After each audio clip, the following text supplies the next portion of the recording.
शुरुआत करेंगे बड़ी खबर के साथ। इंजीनियर रशीद के हवाले से जो है आपको जानकारी देंगे, जहां पर इंजीनियर रशीद की पार्लियामेंट में पहली तकरीर की गई और इस मौके पर उन्होंने केरन करना मुश्किल के लिए टनल की मांग की है। इसके अलावा वसीम अहमद मीर और मखंदीन की मौत की तहकीकात के हवाले से भी बात की। उन्होंने कहा कि इस हवाले से मुकम्मल तहकीकात होनी चाहिए।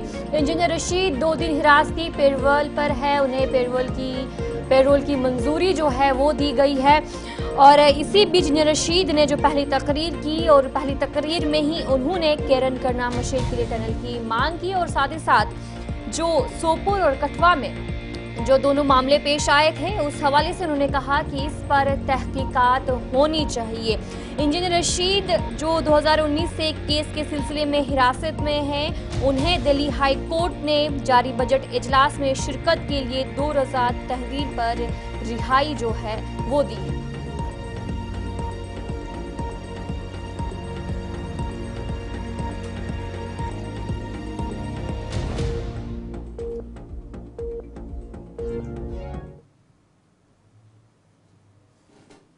वहां टनल की व्यवस्था चाहिए। 6 महीने कट ऑफ रहते हैं, 6 महीने कोई ट्रांसपोर्ट नहीं, कुछ नहीं, वो लोग 6 महीने भगवान भरोसे रहते हैं।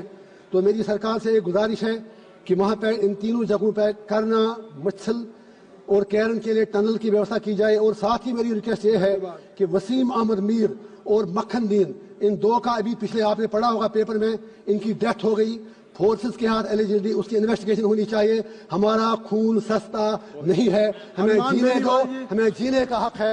हमारे खून की कुछ कदर करो, कुछ लाज रखो।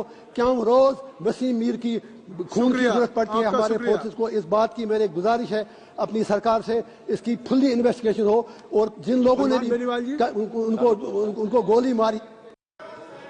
आपका बहुत बहुत धन्यवाद।